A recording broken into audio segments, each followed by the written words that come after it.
رب العالمين الحمد لله وكفى والصلاة والسلام على نبينا المصطفى وعلى آله وأصحابه أهل الصدق والوفاء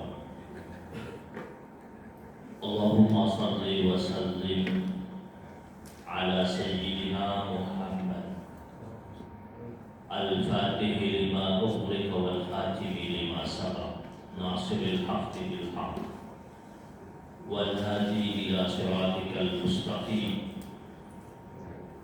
وعلى آله حق قدره ومقداره العظيم سبحانك لا علم لنا إلا ما علمتنا إنك أنت العليم الحكيم سبوح القدوس ربنا ورب الملائكة والروح.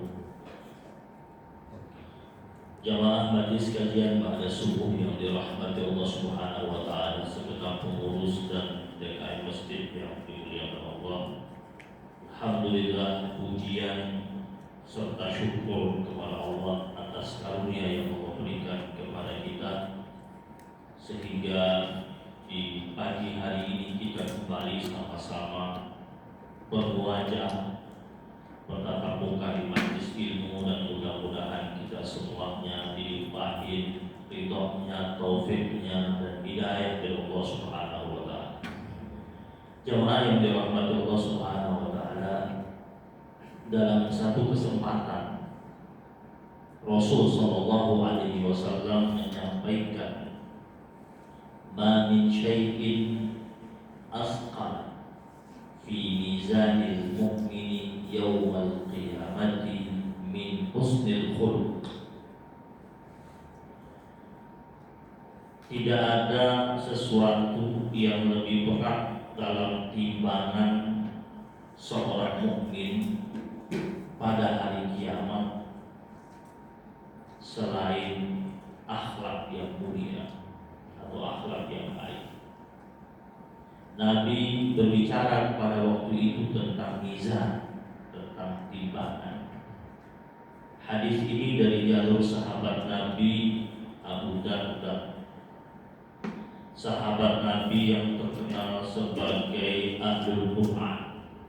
Abu Darda, orang Ansar yang terkenal tentang ketakwaannya, kesederhanaannya, dan ketaatannya serta keteguhannya memeluk agama Islam. Sebenarnya Abu Darda ini awalnya ketika Nabi baru masuk di Madinah, Abu Darda masih belum beriman. Sahabatnya yang bernama Abdullah bin Rawahah lebih dahulu masuk Islam.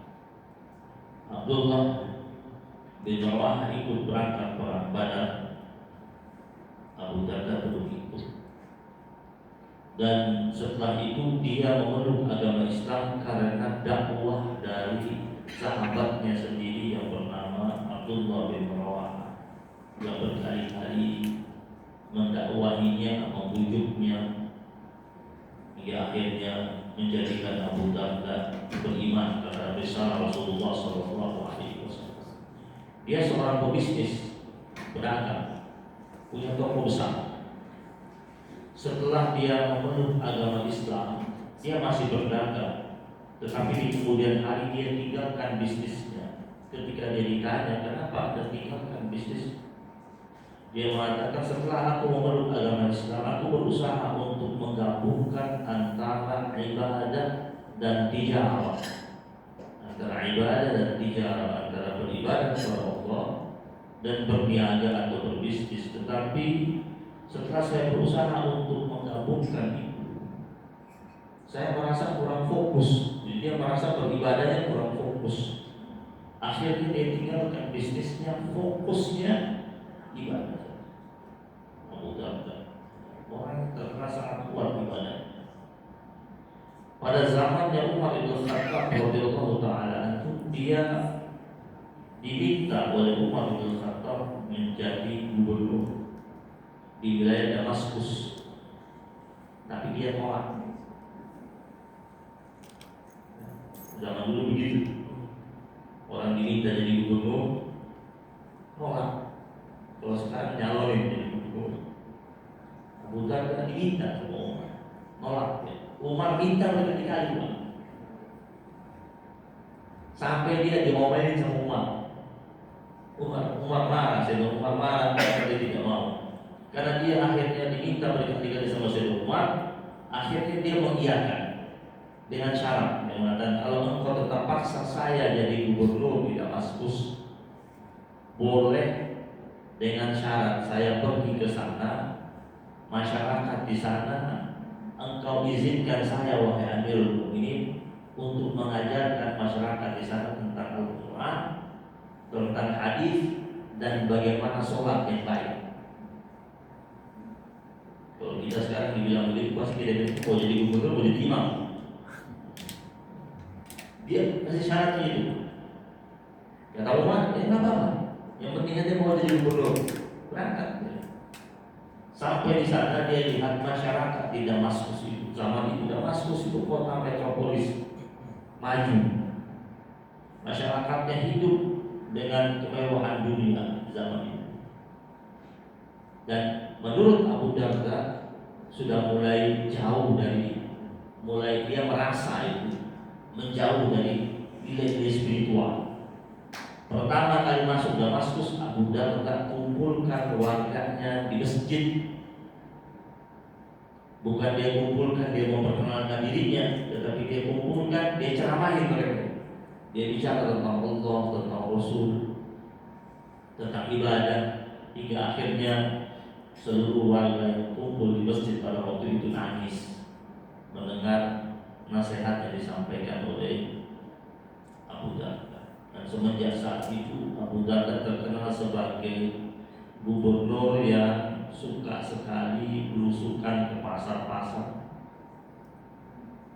Bukan tanya harga, ajar, masuk ke pasar ngajarin orang. Kemudian masuk ke pasar ketemu orang untuk tanya, ada pertanyaan apa, suruh tanya sama dia. Sudah menasihati mereka yang lalai. Itulah yang dilakukan oleh Abu Darda radhiyallahu ta'ala. Ini sekilas tentang Abu Darda. Karena hadis ini kita ambil dari jalurnya Abu Darda radhiyallahu ta'ala. Kita akan masuk pembahasan tentang mizan. Hadis yang lain tentang mizan dikatakan mizan itu seperti apa sih, timbangan itu di hari akhir seperti apa? Nabi mengatakan yuta'ul mizan yaumal qiyamah, pada hari kiamat nanti itu mizan itu akan ditegakkan pada hari kiamat. Falau wuzina fihi samawati wal ardu lawasi'at.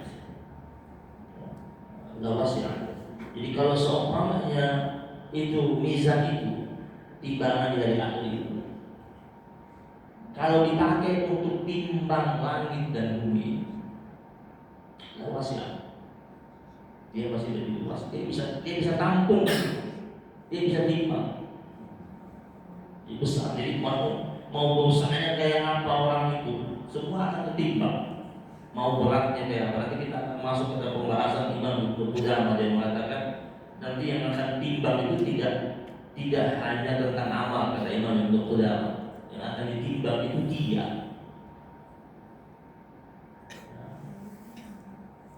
Amal, lembaran amalan, dan pelaku amal. Amal yang ditimbang, catatan lembaran amal naikin juga, buku-buku raportnya dia itu naikin. Tubuh kita ditimbang juga.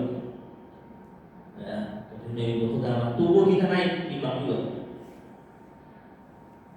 Jadi mata kita, kepala kita ini, telinga kita, tangan kita timbang semuanya. Ya, timbang. Nah, makanya kenapa Nabi katakan kalau langit dan bumi dimuat di atasnya, muat. Fadaqul malaikat, pada waktu itu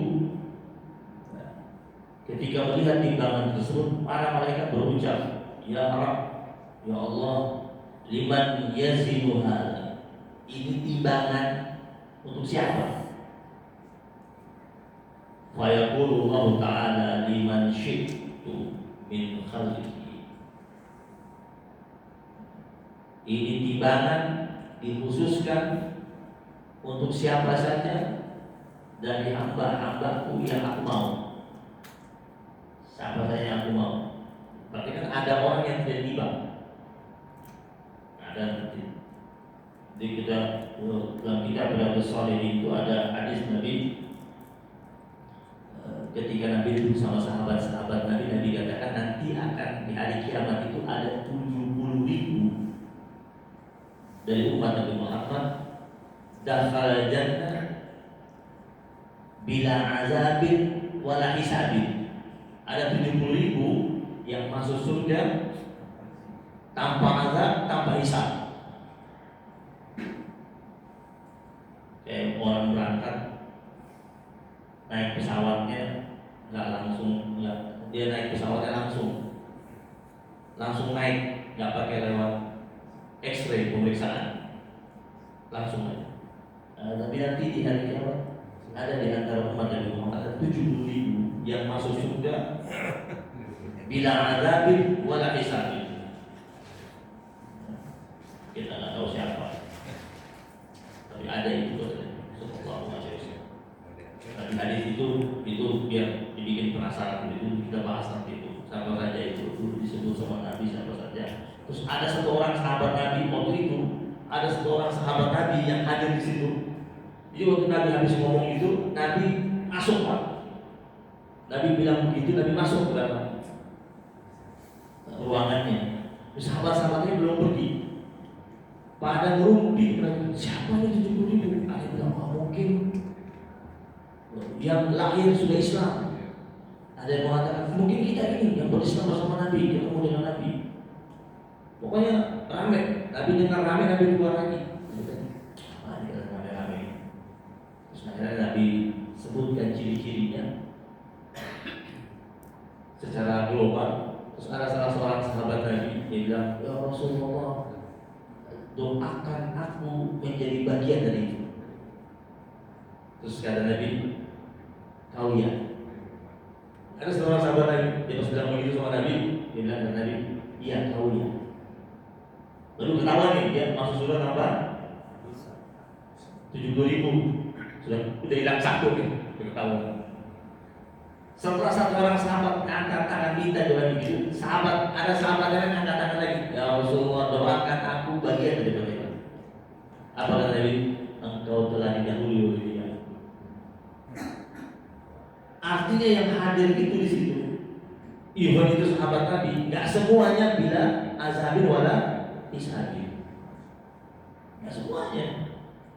Faktanya satu minta diiyain, satu lagi angkat tangan minta didoain, ayo katakan udah dia. Nabi bahasanya halus banget, Nabi nggak kayak kita, dulu kagak deh, begitu kan.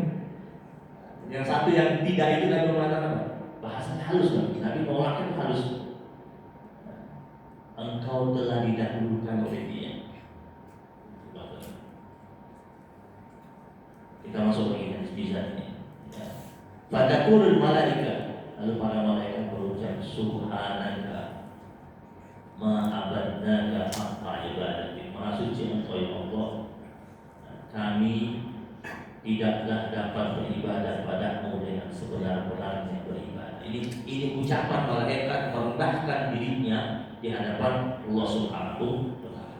Dan jemaah yang dirahmati Allah Subhanahu wa taala. Hadis tentang mizan ini itu diperkuat dengan firman Allah dalam Al-Qur'an. Dalam surat Al-Anbiya ayat yang ke-47. Allah Subhanahu wa taala berfirman, "Wa nada'ul mawazinal qist liyaumil qiyamati fala tuzlamu nafsun syai'a." Kami Allah Subhanahu wa taala akan memasang timbangan keadilan pada hari akhir. Allah sebut di situ mawazinal qist, timbangannya timbangan keadilan, fair banget pada waktu itu. la tuzlamu nafsun syai'a, pada hari itu tidak ada yang bakal dizalimi. Wa in kana mithqala habatin min khardal, walaupun perbuatan yang oleh seorang hamba Allah Subhanahu wa taala itu kecil sebesar satu biji sawi, kecil sekali, tidak ada satupun yang dilewati oleh Allah Subhanahu wa taala, akan didatangkan oleh Allah Subhanahu wa taala. Ataina biha wa kafa bina hasibin, dan cukuplah bagi kami Allah Subhanahu wa taala sebagai pembuat perhitungan. Dalam firman Allah yang lain, Al-A'raf ayat 8 sampai ayat 9, Allah juga jelaskan wal waznu yawma iznil haqq, bahwasanya timbangan pada hari itu adalah timbangan tentang kebenaran. Di dunia mungkin ada timbangannya di persidangan, tetapi bisa saja tidak benar, bisa direkayasa, tetapi di hari akhir Allah katakan dia benar. Faman saqulat mawazinuhu faulaika humul muflihun, siapa saja yang berat timbangan kebaikannya, dia akan menjadi hamba Allah yang beruntung. Wa man khaffat mawazinuhu fa ulaika alladziina khasiru anfusahum bima kanu biayatina yajhadun. Barang siapa yang ringan timbangan kebaikannya, ringan, tidak berat timbangan kebaikannya, ringan, maka dia itu adalah orang-orang yang rugi. Dia rugikan dirinya sendiri karena dia mengingkari tentang ayat-ayat kami, mengingkari tentang kebesaran Allah Subhanahu wa taala. Dan surat Al-Kahfi juga Allah ingatkan ayat 105, ulaika alladziina kafaru bi ayati rabbihim wa liqa'ihi fahabitat a'maluhum fala nuqimu lahum yaumal qiyamati wazna. Ada kata mizan di situ, ada kata wazan. Mereka orang-orang yang kafir terhadap ayat-ayat Allah Subhanahu wa taala, ingkar terhadap pertemuan dengan Allah Subhanahu wa taala, Allah katakan fahabitat a'maluhum, maka gugurlah segala macam bentuk amalnya. Nah, kita suka bilang, dia kafir itu tapi baik, sedekah, banyak bantu orang, banyak berbuat baik. Ini surat Al-Kahfi jawabannya, kafaru bi ayati rabbi wa liqa'ihi, dia percaya hari akhir, dia baik tapi tidak percaya hari akhir, fahabitat a'maluhum, kata Allah, sia-sia amalnya. Dia banyak buat baik tetapi kafaru bi ayatina, tetapi ingkar sama ayat-ayat Allah Subhanahu wa taala, ingkar, tidak percaya sama Allah Subhanahu wa taala, tidak percaya terhadap keesaan Allah Subhanahu wa taala. Allah katakan fahabitat a'maluhum, amalnya sia-sia, tidak bernilai amalnya, gugur. Amal yang dia buat itu yang banyak itu, yang dikenang oleh banyak orang, gugur, rontok semua, habitat. Wala nuqimu lahum yaumal qiyamati wazna, kami tidak akan memberikan kepada mereka timbangan, nilai. Nilai tidak ada, nilainya yang di dunia ada itu di akhirat tidak ada. Ini kata ulama, termasuk Imam Ibnu Jarir At-Tabari, dia mengatakan fahabitat a'maluhum, yang dimaksud di sini bahwasanya amal dia yang baik yang banyak ternyata jadi sia-sia di hari akhir. Berikutnya kata beliau juga tidak akan dapat balasan kebaikan dia di dunia, di akhirat tidak dapat balasan. Di dunia mungkin dia dapat balasan, dipuji, dikenang, ditulis namanya, disebut berkali-kali sekian puluh tahun, ya bisa jadi begitu. Tetapi di yaumil akhir tidak ada kebaikan buat dia, tidak ada manfaat buat dia. Wa nuqim lahu yaumal qiyamati wazna. Jemaah yang dirahmati Allah Subhanahu wa taala, sekarang yang ditimbang. Tadi Imam Ibnu Qudamah saya sampaikan di awal. Yang ditimbang apa? Yang ditimbang tidak. Annal wazna yakunu lil amali walil amili was-sahabi. Yang menjadi fokus yang ditimbang itu ada tiga: amal, pelaku amal, dan lembaran. Itu kata Imam Ibnu Qudamah. Beliau mengucapkan ini ada dasarnya. Kata beliau, amal yang ditimbang. Contohnya ada hadis yang sering kita dengar tentang kalimatan. Ada dua kalimat yang khafifatan fil lisan, ada dua kalimat yang ringan sekali di lisan, kemudian thaqilatan fil mizan, dia begitu berat dalam timbangan, yaitu subhanallah bihamdihi subhanallahil azim. Dan Imam Ibnu Qudamah ini menunjukkan bahwasanya amal ditimbang, dan ada amal-amal yang tertentu yang berat ditimbang. Ini kan kita semua hafal, tapi kadang-kadang sudah terlewatkan sama kita. Nah, ini kita berharap sebagai menjadi tabungan timbangan yang berat buat kita di yaumil akhir. Kemudian hadis tadi tentang akhlak mulia. Hadis dari Abu Darda radhiyallahu taala. Nabi katakan tidak ada timbangan yang lebih berat di hari kiamat daripada husnul khuluq. Maksudnya husnul khuluq itu akhlak yang begitu indah, begitu baik, ternyata dia mampu memberatkan timbangan bagi seorang hamba Allah Subhanahu wa taala. Nah, ada yang mempertanyakan hadis ini. Mereka mengatakan, berarti cukup dengan akhlak saya sudah cukup. Ada yang mempertentangkan dengan nilai tauhid. Ulama menegaskan yang dimaksudkan dalam hadis ini adalah husnul khuluqil abd. Husnul khuluqil abd al-mu'min, seorang hamba Allah itu yang hamba Allah mukmin yang memiliki akhlak yang indah itu apa itu? Al-muwahhid li rabbil alamin, yaitu orang yang betul-betul mengesahkan Allah Subhanahu wa taala. Dia muwahhid. Kalau dia akhlaknya baik tapi tidak muwahhid, tidak masuk dalam tidak dimaksud dalam hadis yang disebut dengan husnul khuluq. Jadi husnul khuluq dalam Islam itu dia karakternya menjadi baik disebabkan dia al-muwahhid rabbil alamin, karena dia mengesahkan Allah Subhanahu wa taala. Yang kedua, yang ditimbang ini adalah catatan amal. Sandarannya Imam Ibnu Qudamah berdasarkan hadis bitaqah, hadis kartu, hadis tentang kartu. Jadi Nabi Shallallahu Alaihi Wasallam menjelaskan, innallaha sayukhallisu rajulan min ummati ala ru'usil khalaiq yaumal qiyamah. Ada, kata Nabi, ada seorang pemuda laki-laki, dia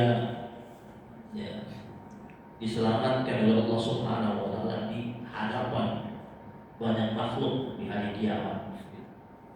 Orang ini dia datang menghadap Allah Subhanahu wa taala, wa yanshuru alaihi tis'atan wa tis'ina sijillan. Orang ini ketika dia menghadap Allah itu di pengadilan Allah, saat dihadapkan di timbangan di mizan itu, dia datang dengan 99 catatan amalan buruk semuanya, ya. Dan setiap kullu sijillin mislu maddil basari, satu lembaran catatan amalnya itu lebarnya sama panjangnya sejauh mata memandang. Satu lembar buruk semua, isinya 99, diletakkan di atas mizan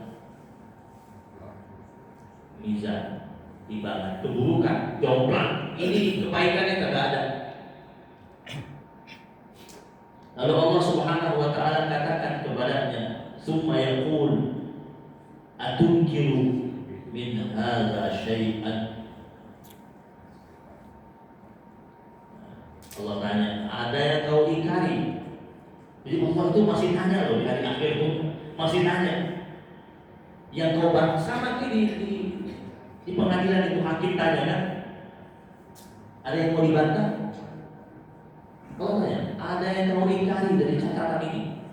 Ya, Allah katakan, azalamaka, kata Allah, apakah engkau dizalimi oleh malaikatku yang mencatat? Kan di mana sudah ada kan yang terdakwa mengatakan saya dizalimi. Allah tanya, oh saya ngomong kok dizalimi kan? Oh, ya. Fayaqul ya Rabbi la ya Rabbi, ya Allah tidak. Allah tanya sekarang kalau kau mau bantah, kalau kau merasa ada yang kau ingkari, kau sebut. Dia bilang tidak. Catatan itu semua benar. Ya, karena catatannya valid semuanya, nggak bisa dibantah.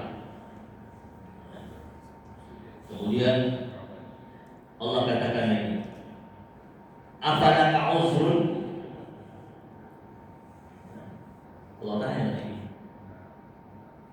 apakah engkau punya pembelaan, uzurnya, alasan-alasannya apa nih? Alasan sebut. La ya Rabb, juga tidak ya Allah. Tapi Allah ini maha baik. Tidak ada yang ditutupi walaupun ada satu kebaikan kecil. Allah mengatakan kepada ini orang sudah lupa. Dia sudah lupa kebaikannya dia. Kenapa? Karena dia sudah pusing sama catatan buruknya sampai 99. Yang sudah pasrah sudah. Akhirnya Allah katakan, inna laka indana hasanatan. Sesungguhnya engkau masih punya satu catatan kebaikan bagi kami. Fa innahu la zulma 'alaika al-yawm. Karena pada hari ini tidak akan ada kesaliman atasmu bahkan sedikit pun kata Allah Subhanahu. Wa takhruju bitaqatun fiha asyhadu an la ilaha illallah wa asyhadu anna Muhammadan abduhu wa rasuluh. Keluar tuh satu catatan kecil karena amal baiknya itu sedikit, dicatat di kertas kecil, ukurannya kayak ukuran KTP gitu. Bitaqah. Kartu keluar ada tulisan asyhadu an la ilaha illallah wa asyhadu anna Muhammadan abduhu wa rasuluh. Itu ketika keluar ditunjukkan kepadanya. Terus Allah katakan kepada malaikat, hadirkan itu, taruh di atas mizan kebaikan. Orang ini ngomong sama Allah, ya Allah, ya Rabb, ma hadhihi bitaqah, ma hadhihi sijillah. Dia mengatakan, ya Allah, ini untuk apa? Ini kan kecil.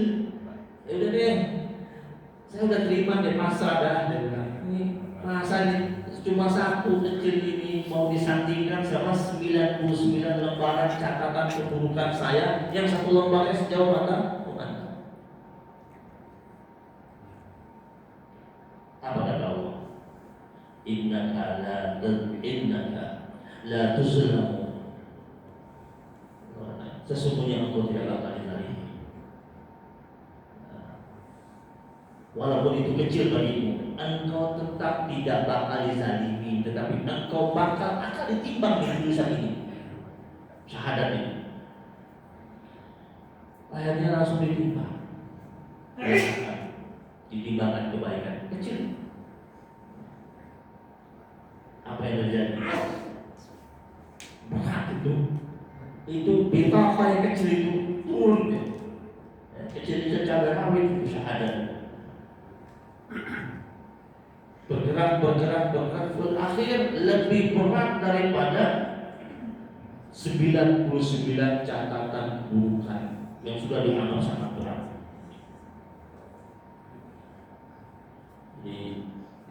Di akhir hadis ini menjelaskan bahwasanya tidak ada yang dapat menandingi beratnya nama Allah Subhanahu wa taala.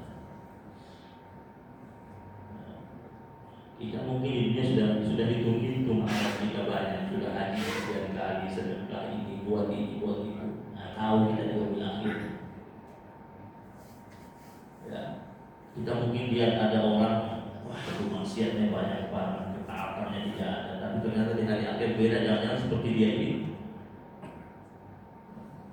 Yaghfiru liman yasha wa yu'adzibu liman yasha. Allah itu mau mengampuni siapa saja yang dia kehendaki, mengazab siapa saja yang dia sukai. Yang ketiga, kata Imam Ibnu Qudamah, pelaku amal juga naik ke atas timbangan. Pelaku amal, orangnya naik juga. Sandarannya beliau, sandarannya hadis tentang Abdullah bin Mas'ud radhiyallahu ta'ala. Jadi ada riwayat Nabi sama sahabat-sahabat Nabi sedang jalan-jalan. Terus Abdullah bin Mas'ud radhiyallahu ta'ala dia naik ke pohon ara. Ketika dia naik ke pohon ara, waktu itu dia hendak mengambil batang atau ranting-ranting kecil pohon ara untuk dijadikan siwak.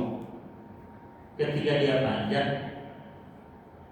ada angin, betisnya, dia pakai gamis, betisnya Abdullah bin Mas'ud tersingkap, betis kecil. Abdullah bin Mas'ud betisnya kecil. Sahabat-sahabat Nabi yang lain yang lihat betisnya kelihatan pada ketawain, karena dibilang betisnya betis cewek, betis kecil betisnya. Diketawain. Ketika mereka ketawa, Rasul Shallallahu Alaihi Wasallam tanya sama sahabat-sahabat yang sedang ketawa itu, dan tidak tahu apa sebab tiba-tiba mereka tertawa. Nabi katakan, mimma tadhakun, apa yang menyebabkan kalian itu tertawa? Lalu sahabat-sahabat Nabi itu berkata kepada Nabi, ya Nabi Allah, min diqqati saqai, kami tertawa disebabkan kecilnya dua betisnya itu. Lucu katanya mereka, lucu, betis kecil, kayak betis perempuan. Akhirnya Rasul Sallallahu Alaihi Wasallam bersabda, walladzi nafsi biyadihi, Nabi bersumpah ya, tentang jiwanya yang dibawa ke dalam Allah Subhanahu Wa Taala, lahuma athqalu fil mizan min Uhud. Kata Nabi, itu dua betisnya Abdullah bin Mas'ud itu nanti ketika ditimbang lebih berat daripada bukit Uhud. Nah, berdasarkan dari sini kata Imam Qudamah, berarti apa? Seluruh anggota tubuh kita bakal ditimbang dipakai buat apa? Abdullah bin Mas'ud dikatakan sama Nabi, dua betisnya itu beratnya lebih berat daripada bukit Uhud. Karena dia betisnya dipakai berangkat ke medan perang, berangkat ke tempat sholat, jalan bersama Nabi. 13 tahun di kota Mekah itu Abdullah bin Mas'ud menjadi pelayan Rasulullah Sallallahu Alaihi Wasallam. Berarti tubuh manusia juga bakal ditimbang oleh Allah Subhanahu. Maka Nabi pernah mengatakan, orang gemuk, maaf ya, orang gemuk belum tentu dia timbangannya berat nanti di hari akhir. Kalau kita di dunia kan timbang, kalau gemuk takut timbang kan timbang. Wah, berat. Di hari akhir orang gemuk bisa saja timbangannya ringan. Tapi timbangannya ringan, kenapa? Jadi kalau di akhirat orang timbangannya ringan, berarti dosanya banyak. Ya, kalau timbangannya berat pada kebaikannya, timbangan berat kebaikan. Orang gemuk, kalau dosanya banyak, timbangannya jadi ringan. Ya. Bahkan kata Nabi, innahu la ya'ti ar-rajulul 'azim as-samin yaumul qiyamah. Nanti di hari kiamat ada seseorang yang sangat gemuk, sangat gendut datang pada hari kiamat, la yazinu 'inda Allahi janaha ba'udatin. Ketika ditimbang itu berat tubuhnya bahkan tidak sebanding dengan sayapnya nyamuk. Nah, berapa sayap nyamuk? Di berat tubuhnya kebaikannya lebih ringan daripada sayap nyamuk, sebanding dengan sayap nyamuk. Terus Nabi baca firman Allah, pada nuqimu lahum yawmal qiyamati wazna. Pada hari kiamat pada nuqimu lahum yaumil qiyamati wazna. Jamaah yang dirahmati Allah Subhanahu wa taala. Sudah bunyi bel ya? Belum ya? Tidak apa? Sekarang lanjut berikutnya. 6 amalan yang dianjurkan oleh para ulama salafus shalihin yang jika kita lakukan dapat memberatkan timbangan kita. Yang pertama, ucapan la ilaha illallah.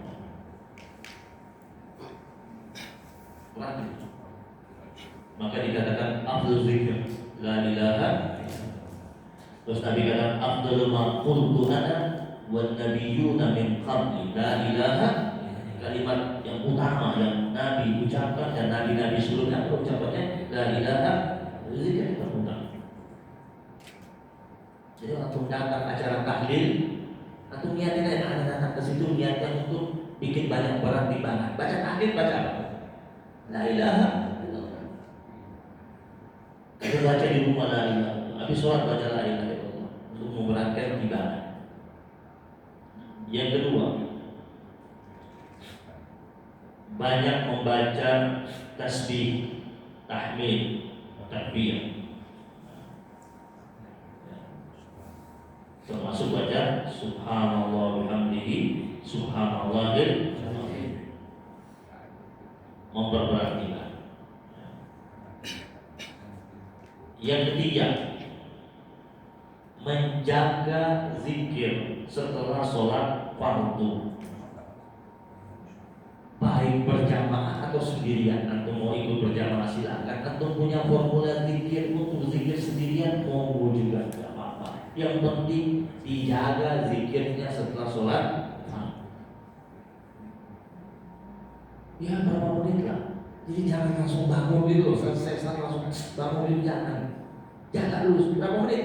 2 menit, 3 menit, mau 15 menit baca. Ya.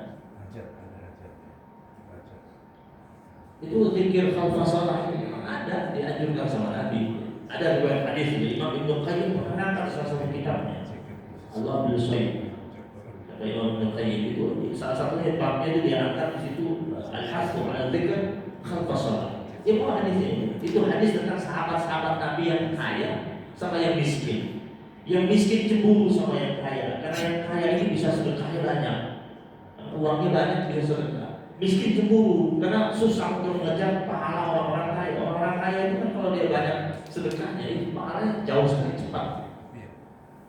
Nah yang miskin, sahabat Nabi yang miskin cemburu datang ke Nabi, wahai Rasul, gimana kami kejar mereka? Kami miskin, tapi engkau sebutkan pahala yang berlipat-lipat bagi yang kaya itu dengan sedekahnya. Terus kata Nabi, kalian mau pahalanya sama seperti orang kaya, tapi kalian tidak bisa bersedekah, miskin, tapi punya pahala sama seperti orang kaya. Mau kata mereka. Kata Nabi, alaikum bidzikri khalfa kulli sholatikum. Hendaklah kalian senantiasa berzikir setiap kali selesai sholat. Pahalanya sama dengan orang yang sedekah fi sabilillah. Semangat sahabat-sahabat Nabi yang miskin. Oh, kalau begitu terhibur mereka. Oke lah kalau begitu. Habis sholat kita zikir. Pada sholat fara'id, sholat wajib, mereka zikir. Ternyata yang miskin ini ketika habis sholat wajib zikir, sambil zikir, mereka tengok kiri, tengok kanan, tengok belakang. Ternyata yang kaya-kaya pun habis sholatnya langsung jalan yuk, zikir juga. Akhirnya sahabat-sahabat Nabi datang lagi ke Nabi. Ya Rasulullah, kata Nabi, apa lagi nih? Begini Nabi, kan engkau bilang sama kami, kalau mau kejar pahala orang kaya, zikir sampai sholat. Sudah kalian lakukan? Sudah Rasul. Terus apa lagi? Begini Nabi, habis kami selesai sholat lagi dulu zikir, kami lihat itu yang berduit ini, Abdurrahman bin Auf, Utsman bin Affan, lihat habis sholat zikir juga. Nah gimana nih kita mau ngejar mereka? Kata Nabi tersenyum. Kata Nabi, kalau begitu kalian nggak bakal bisa ngejar mereka. Tidak bisa ngejar sudah. Karena memang itu Allah sih. Faktor minallah utama dari Allah SWT. Yang celakanya kita udah miskin, kagak kaya, kagak sedekah, kagak zikir juga, kacau juga ini.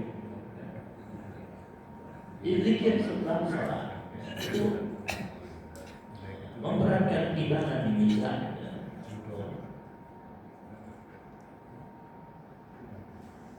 Itu ada hadis Nabi dari Abdullah bin Umar radhiyallahu taala.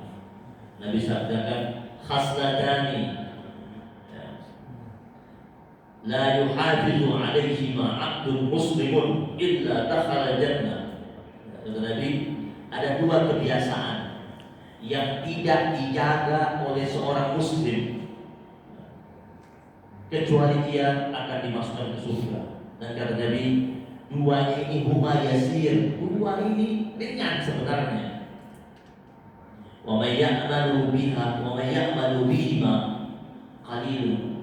Wa may ya'malu bihima qalilun. Hanya sedikit yang melakukannya. Ini ringan, hanya sedikit. Sedikit yang melakukannya. Ringan. Apa itu? Yusabbihu fi duburi kulli salatin ashran wa yahmadu ashran wa yukabbiru ashran. Selesai sholat, tasbihnya baca 10. Kemudian setelah itu tahmidnya 10. Takbirnya 10. Ya, subhanallah 10, alhamdulillah 10. Kemudian Allahu akbar 10. Fadzalika khamsuna wa mi'atun bil lisan wa alfun wa khamsun mi'atin fil mizan. Itu kata Nabi, secara lisan itu jumlahnya yaitu 150.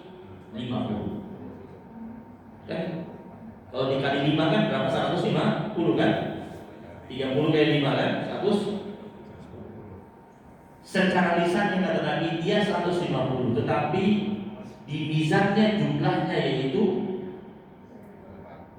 dikali 5 aja bil mizan 500. Alif wa khamsumi'ah 1500. Di mizannya beratnya apa? Alfun wa khamsumi'atin fil mizan 1500 kali 10 beratnya. Wa yukabbiru arba'an wa yukabbiru arba'an wa salasina idza akhadha marja'ahu wa yahmadu salasan wa salasina wa yusabbihu salasan wa salasina fadzalika mi'atun bil lisan wa alfun bil mizan. Dan berikutnya orangnya itu melakukan takbir 34 kali, kemudian tahmid 33 kali, tasbih 33 kali yang biasa kita baca. Alhamdulillah. Yang terakhir Allah Akbar sampai 34. Jadi berapa? 100. Itu kata Nabi 100, satu kali baca jadi 100 dalam sholat, timbangannya 1000 jadi 1000 bisa. Ini lama, cuma sebentar.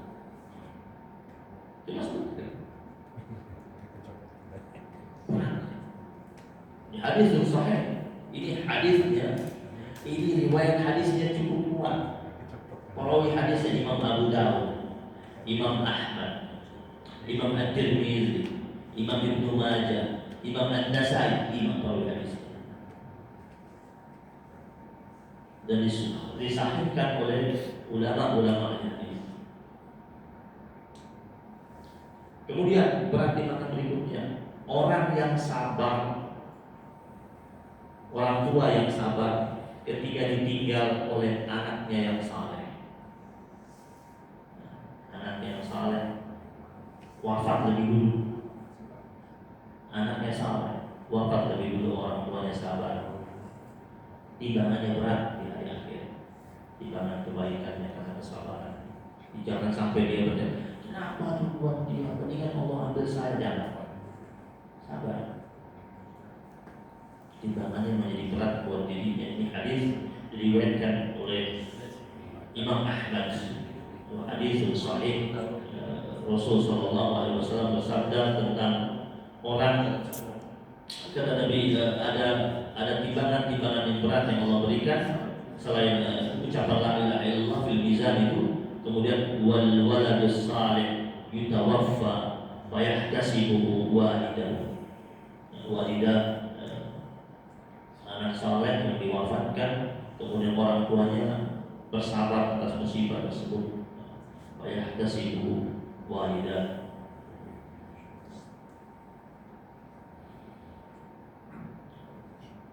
Yang kelima, asal mulia, hadis tadi dari awal kita bahas itu memberatkan timbangan.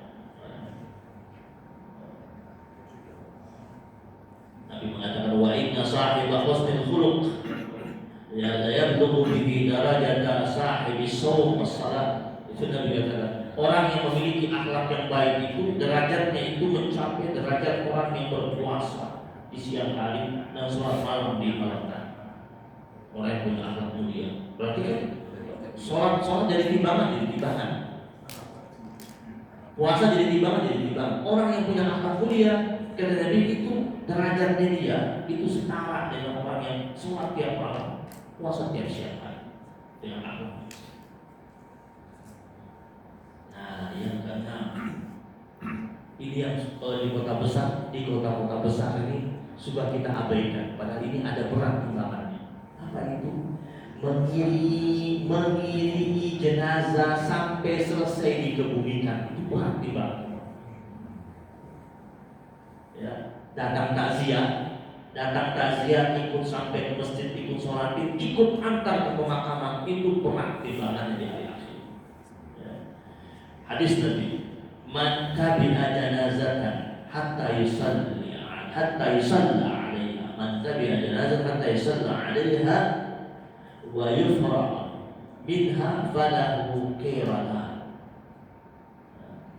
Siapa saja yang mengikuti jenazah kemudian ikut sholat sampai dimakamkan, falahu qiratan, kata Nabi, orang itu dapat pahala 2 qirat. Datang takziah, ikut ke masjid, bawa sampai ke pemakaman, 2 qirat. Wa man tabi'aha hatta yusalla 'alaiha falahu qirat. Siapa yang datang takziah, ikut sampai ke masjid, ambulans berangkat ke pemakaman dia gak ikut, cuma dapat 1, masih dapat 1 tuh Pak. Jadi pokoknya sampai jelasin, ini datang ke takziah cuma datang di rumah doang. Itu pun kadang-kadang ada lihat jenazahnya, takut, duduk di luar merokok, ngopi. Udah takziah, terus foto-foto depan karena bunga. Yang penting dia udah takziah, biar teman-temannya tahu dia takziah. Terus update di status, udah takziah. Dia jenazah nggak berani. Berarti dia juga bakal mati kayak begitu juga, nggak berani dia jenazahnya. Atau masuk ke komplek kan ada bendera kuning lewat, sampai meninggal. Bapak kamu umur berapa? 92. Oh wajar udah bilang wajar aja, kagak datang takziah, komen doang nanya sampai meninggal. Oh bapak mana sih? Ini mana sih? Belum mana sih? Umur berapa sih? 92. Dua sih, wajar banget. Kagak datang takziah. Maka dia sia-siakan ya. Ada yang 2 qirat, ada yang 1. Lalu kata Rasulullah SAW, walladzi nafsu Muhammadin biyadihi, sumpah Nabi itu dikatakan, lahu athqalu fi mizanihi min Uhud. Jadi 1 qirat itu beratnya lebih berat daripada Bukit Uhud. Berarti kalau semuanya datang sampai sholat, sampai ikut pemakaman, beratnya paling berat 2 Uhud. Jadi bisa antum bayangin itu, ada berapa bukit Uhud yang sering kita lewati ketika dapat berita orang meninggal dunia. Jadi mulai sekarang kalau lihat ada bendera kuning, ingat Bukit Uhud. Karena pahalanya seberat bukit, lebih berat daripada bukit. Kalau jenazah orang kafir, enggak. Kan ini kan hadis Nabi kan apa? Datang sholat di mana? Di masjid kan. enggak takziah ke kafir. Kalau cuma sampai di sholat ini dapat 1, lumayan dapat 1 kan, sampai di sholat kan dapat 1 bukit. Kalau ikut sampai ke pemakaman, sampai aja sampai ke pemakaman, 2. Ada yang tunggu di pemakaman, itu sholat maghrib dapat satu kiraat. Ya. Mereka catat ini nunggu doang di pemakaman. Satu kiraat, berarti dapat satu. Kenapa nunggu di pemakaman? Kalau dia dua-duanya diambil, dia dapat dua. Kalau dia sholat sampai sholat saya dapat satu. Kalau dia naik sholat tapi nunggu di pemakaman, tetap dapat satu. Itu ikut di Kalau orang kafir Ustaz, tak kasih. Karena kafir tidak orang kafir tidak ada takziah itu hukumnya pahala sosial dan pahala muamalah. Karena kita takziah pahala muamalah kita berhubungan baik dengannya. Sebagaimana Nabi ketika ada jenazah Yahudi lewat, Nabi berdiri kan menghormati jenazah Yahudi yang sedang lewat. Ditanya sama sahabat-sahabat Nabi, wahai Rasul, itu Yahudi kan Nabi, dia juga manusia, Allah manusia. Begini Nabi kasih penghormatan ketika jenazah itu lewat. Kalau jenazah orang kafir kita datang takziah ke rumahnya kan, dari rumahnya. Kan ini tak, kalau sekarang ini jenazah muslim Pak, bapak cuma datang takziah ke rumah saja, nggak ikut sampai ke masjid, nggak dapat satu kira Pak. Sampai menyalahkan baru dapat satu kira. Jadi kalau datang takziah doang, ya pahala takziah aja. Tapi kalau sampai ikut sholat, baru dapat satu kira. Terus dapat sudah pahalanya. Karena seluruh bumi Allah itu masjid tempat sholat. Itu sholat di rumahnya, sholat di rumah. Ya ada yang sholat di rumah sekali. Kalau di rumah ada keluarga ikut semuanya. Yang perempuan ikut juga biasanya. Terus kedua hari ke masjid. Ya ada berapa kali sholatin apa? Ya sudah, oh ini mau disolatkan di rumah, ikut sholat sudah dapat, bapak datang takziah ikut sholatin sudah dapat satu kira.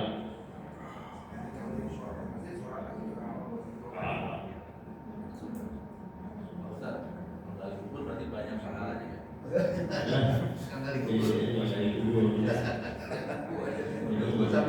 Tergantung niatnya Pak.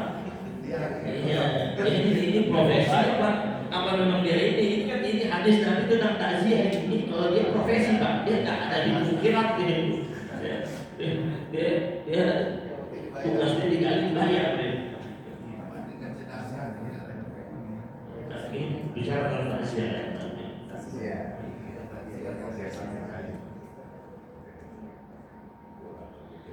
Baik jemaah yang dirahmati Allah Subhanahu wa taala, mudah-mudahan Allah Subhanahu wa taala hadirkan kebaikan buat kita, rahmat buat kita.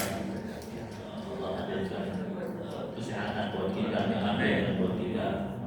Allah jadikan kita sebagai hamba-hamba yang mizan penuh dengan kebaikan, timbangan baiknya berat di hari akhir.